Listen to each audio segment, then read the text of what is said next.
Hello, and welcome to Specialist Lending Solutions Television. I'm Owen Thomas, editor of Specialist Lending Solutions.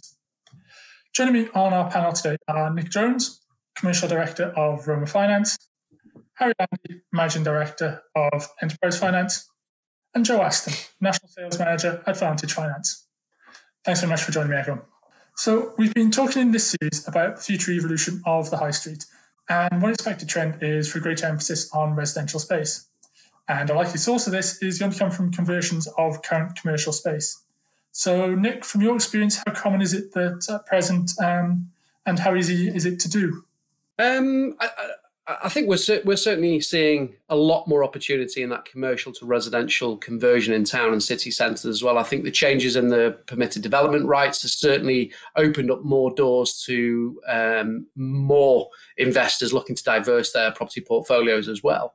You know, there's certainly less of an appetite for purpose-built city centre apartments, you know, partly due to the sort of COVID and the foreign workforce coming over, and obviously there's certainly a drop of those as well, but also things around, you know, the cladding concerns over the last few years as well. I think longer term, we'll certainly see that towns and cities will need to be repurposed completely. And I can see that certainly towns and cities will become sort of hubs for younger and senior living as well. You know, the young, vibrant social scene, you know, the sort of the bars, the restaurants, but also what's desired for the older generations, you know, having facilities on their doorstep, such as shops and restaurants, will certainly become more attractive as well. It's certainly becoming more of a common application to ourselves at Roma, and a certain upward trend of this type of lending as well. There's certainly something to prove here. There's so many concerned about the result of being low quality housing. It's not fit for purpose as well. It must be done right, and it must be done for the types of housing that people are looking for as well. Flats are proving less popular right now. However, you know, more room and more outside space certainly required, certainly given the last sort of 12 months. And Harry, from the cases you deal with, do you believe it's something that a developer or investor needs to have experience in already to do a commercial to a residential conversion? I wouldn't say it's necessary to have a track record of having done commercial to residential experience already. I think it would be certainly beneficial that a developer can show a track record of doing a conversion of some description, because this will give the lender the comfort that the person they're lending to knows what they're doing. Having said that, you know, everyone has to start somewhere, and there are a range of products available, you know, particularly with the likes of Roma, whereby they are happy to lend to someone doing their first conversion project, as long as they can sense check the project and they're comfortable that the numbers proposed by the developer stack up and make sense. And as long as they see it as a commercially viable development, then they will back it and get behind it and provide a funding solution for that particular developer. So experience is always valuable and useful, but where we work and the market that we see is, you know, you've got to help somebody start their journey in the development world, and there are now a range of products out there that enable and facilitate that to happen.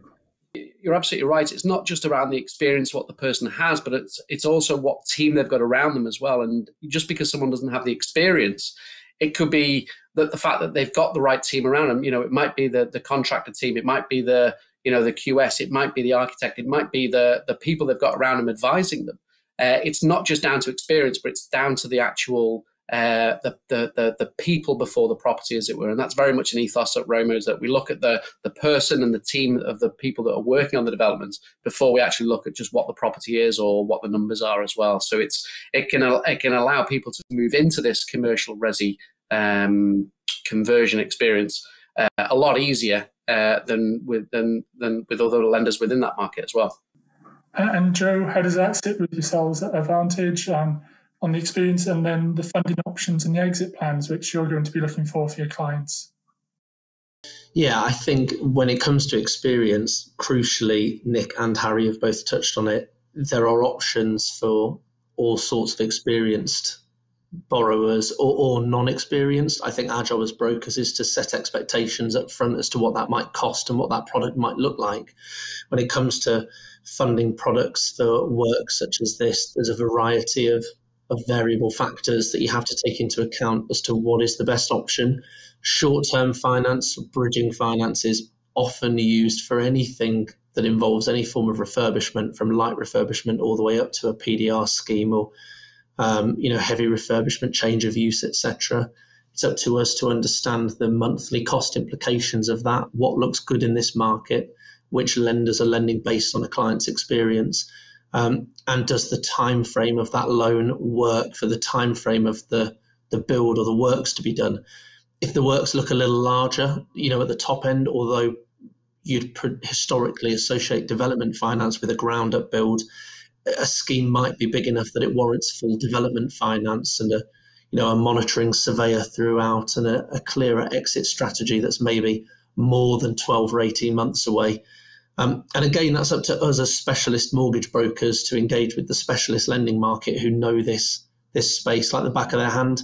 It's vital that you've looked at an exit strategy, no matter what sort of finance you're putting in place for this, whether you're the borrower, it's your responsibility to think about that. But as a broker, it's crucial that we're doing that to make sure we're not taking out, more expensive finance to do works if we don't have a long-term exit strategy, be it development exit bridging to pull out your funds ahead of sale or splitting the leases, or whether it's actually for long-term retention. There are a number of lenders really active in this market and have never really disappeared throughout the pandemic.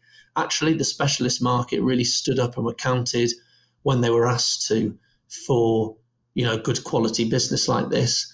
And if you don't feel you have access to the right lenders, you need to speak to the right master brokers and engage, because they're out there and there are good options for borrowers. We should be encouraging people that these deals are viable, if we think it is, when we've looked at all the factors as well.